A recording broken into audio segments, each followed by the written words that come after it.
It was early morning. The Langley base in Virginia rose like a silhouette in the mist. Jack Ryler in a dark trench coat passed through the security gate with heavy steps.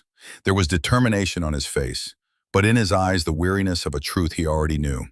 Even after all these years, his old ID card was still active. "Welcome back, Mr. Ryler," said one of the guards, avoiding eye contact. Inside the elevator, Jack scanned his fingerprint and sighed quietly. "When does one really retire?" he muttered. By the time he reached the conference room on the 7th floor of Langley, a cold atmosphere had settled. The gray walls looked even duller under the flickering fluorescent lights. 3 people were seated at the table. Deputy Director of Operations Thomas Wexler, Counterterrorism Chief Karen Holt, and Intelligence Analyst David Lang. "Jack," Wexler said, "it's strange to see you here again, but it feels right." Jack took his seat, nodding slightly. "Every time we meet here, something has gone terribly wrong." Holt slid a file across the table. "A group operating in Rakka, Syria, codename El Zaman, leader Abu Hasan. In the past 3 years, 4 bombings in Europe, 2 high-profile kidnappings, and hundreds dead. The latest, Paris Metro last month, 43 civilians killed." Lang turned on the projector. The screen lit up with an image of a collapsed building, followed by a blurry photo of Abu Hasan. Dark eyes, thick brows, one eye slightly squinting, a face that radiated fear. "Our intel indicates the group has been supplied with American-made weapons over the last 2 years, said Lang. M16s, javelins, even a limited number of drones. "How the hell are they getting those?" Jack asked, squinting. Wexler's expression darkened. "There's a leak in cross-border shipments, but that's not the real issue. We believe the weapons are reaching them through Russian-backed smugglers. At least that's how it appears." Jack's gaze hardened. "Appears?" Holt nodded slightly. "Something about it is too clean. The Russian connection is staged, almost too perfectly. Someone's trying to distract us. We'll be blunt, Jack. There may be someone behind this, possibly someone inside our own agency." Jack paused, then spoke in a low voice. "And once again, I'm alone." Wexler met his eyes. "The mission won't be easy. You'll infiltrate Rakka, identify the network connecting with Abu Hasan, and trace the source of the weapons. We still have a few field operatives in the region. You can reach out, but tread carefully. This mission is off the books. Officially, the CIA never sent you. If you're captured, the government will disavow you." "So it's a black op," Jack said. "Classic." As Jack left Langley, the air felt heavier.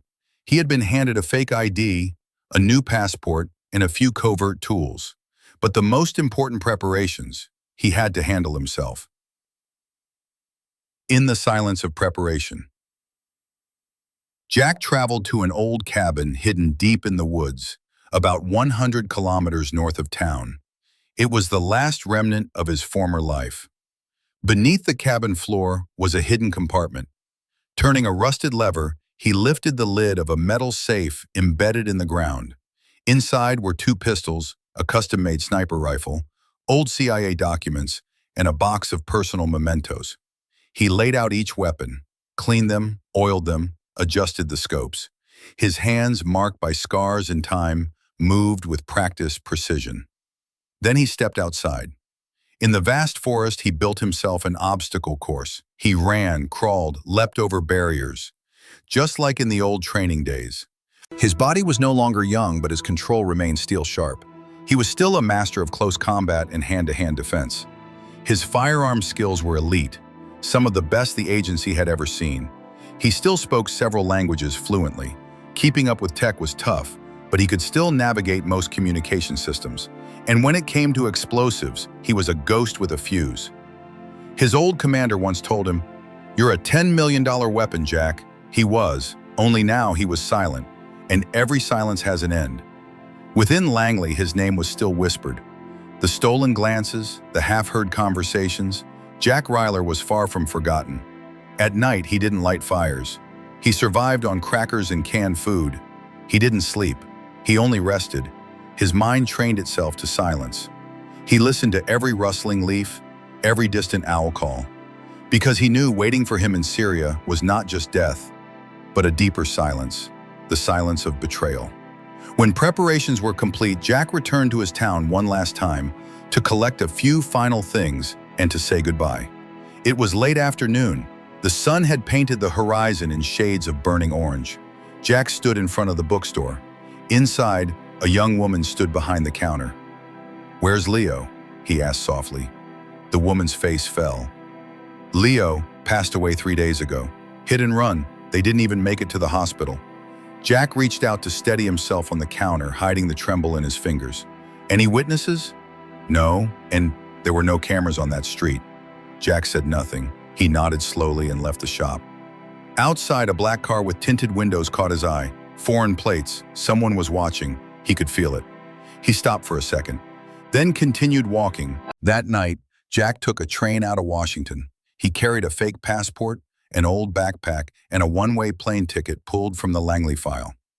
As he boarded the flight, he glanced through the terminal window. The sky had turned pitch black, like a curtain descending on the world. Darkness, foreshadowing the abyss that was the Middle East. Entering Syria would be hard, reaching Rakka even harder.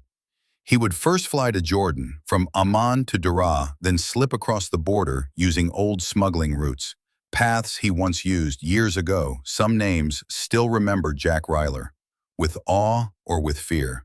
In Jordan, he would meet a former field agent, Khalid al-Rahman. Though no longer with the CIA, Khalid's loyalty to Jack was unquestionable. He was a master of local intel, militia relations, and controlled access routes. As the plane took off, Jack closed his eyes. Leo's face appeared in his mind, a surge of guilt twisted in his chest. Was it really an accident or a warning? He had to survive, to find out. The plane rose higher. Jack gazed into the night sky. Every mission leaves a scar. But this one was something else. This was either redemption or complete erasure. And there was no way back.